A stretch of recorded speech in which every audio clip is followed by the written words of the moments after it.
So it is, little ones, on this particular day, remember that charisma is a word that means attractive, yes, and personally attractive and emanating a type of energy. So charisma isn't always spectacular. So you want to make sure today you have shined up your aura. All right, you really want to work on that. Really make it strong. Really know that you are here to transmit energies of the highest accord and to transmute the energies that have been lazy, yes, in yourself and in others, and to transmute, of course, the negativity that abounds at this point in time because of the loosening of the internal Geiger counter, so to speak. People have lost their way. They don't understand that they can be attracted to something that can harm them. And so if you have a Geiger counter and you're looking for radiation and you find it, you may think you had a real prize there, but if you don't understand what it is all about, that radiation in its place is very useful, and those aspects of radiating are incredibly useful, but radiation, when it has a very strong and negative component to it, is not that useful, nor is it very helpful to the human to be able to be exposed continually. So turn off your Wi-Fi at night. We're going to keep reminding you about that because that gives you a chance for rest. Even though the neighbor's Wi-Fi may still be on, you're still getting less of the radiation. That's one thing we want to say. Now, this particular moment in time, because of the moon, yes, and the activity of the solar system, and the activity of the planets within the solar system, and the combinations of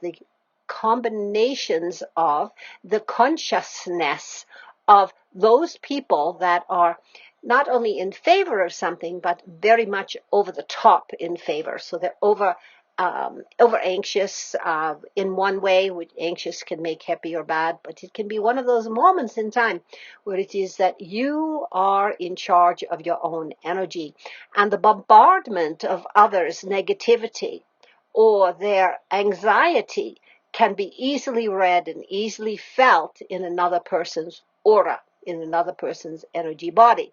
So you want to, those of you who are practicing sensitivity, make sure that you have taken yourself into any particular situation, or even get up out of bed in the morning or put yourself to bed at night, and radiate from your heart the information that you choose to be projecting out into this world, this third dimensional world that you're inhabiting.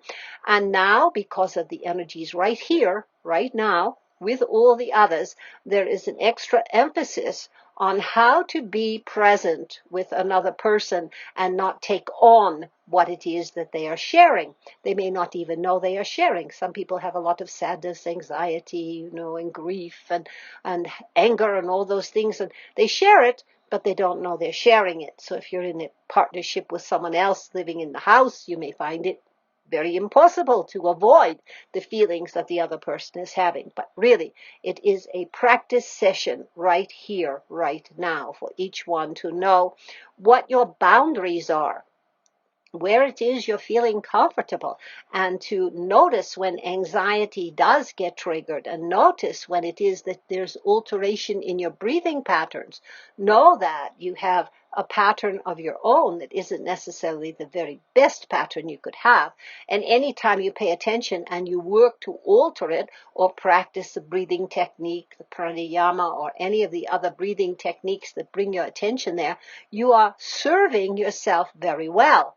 And that rhythm is the breathing rhythm that we're talking about, but there's also the rhythm of the spinal fluid, and there's rhythm of the heart. So your body has a lot of rhythms to it, and the brain waves, a lot of rhythms, and it doesn't take a whole lot to interfere with another person's brain rhythm if you know what their personality and what their vulnerabilities are. So be aware of that and know that that too is part of how the human consciousness is altering itself. because of the paying attention.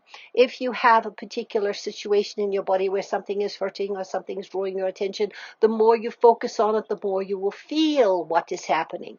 The less you focus on it, the less you will feel it. It doesn't mean it'll go away, but it definitely gives a smoother effect in the nervous system, in the body, to be able to deal with and to heal the body. That's why good sleep is very, very important, so that little body can take a chance to really rest, and all the organs, all the little organs inside, get a chance to rest as well, and they can come back into a type of balance and a harmony with one another.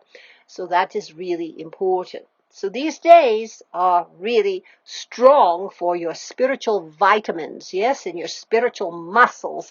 You are getting a lot from these particular situations that are going on the planet. You don't want to take on anything that you're not aware of. So you want to have your consciousness in the moment and be awake to what is. Now, those what is situations oftentimes have a monitoring of it, of your own Maya, your own traumas, your own ways in which you have had karma, so your filter system. But if you take time and you really breathe and you notice that you are having a particular engagement with yourself and your mind, then you'll be able to really open up to a different pattern, if in fact you feel as though that would feel comfortable, because the body is waiting to feel more and more comfort at this particular point in time. Most bodies are stressed to the limit at this point because they are having to deal with other people's anxieties and the alterations of plans and the alterations of understandings, especially those who have been attached to what they have been taught and want to feel as though they are right. If they have an ego that says, yes, when I am right, I am fine. If I am wrong, this is not good. So you be awake to that part of yourself that is not always needing to be right and not needing to know what it is that the activity will be in the next 5 or 10 minutes or what your future is all about. You can't really plan that right now. The future is not obvious. And the reason it is not obvious is because the matrix within which you are sitting has a propulsion with it that's moving with the planet and with the inhabitants as well, but also now engaging with the solar rays. And the solar rays have they charge up everything a little bit more, yes? And so those solar rays are giving activity. That's why the heat, the fire, the activity of being engaged in this world, and to keep your heart light, right? Not too many problem, too heavy in the heart. It makes the heart worry.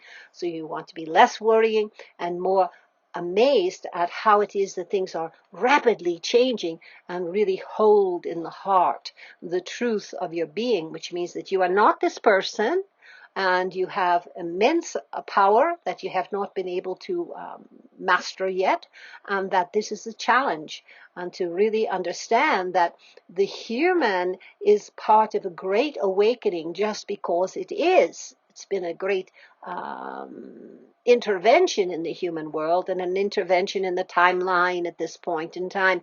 But these interventions can be altered by consciousness that says no.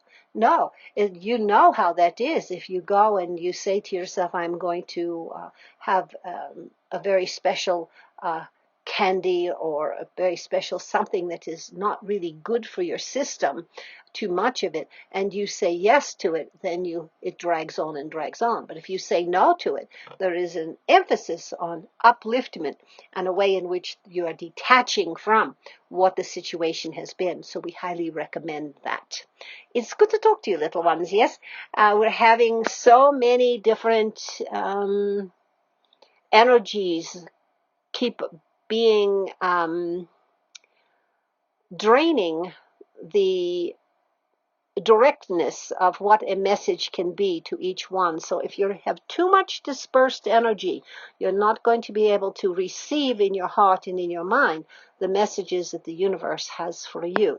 So keep remembering that, and you will be much more comfortable in your body and more open to whatever it is the universe is sending your way. Yes?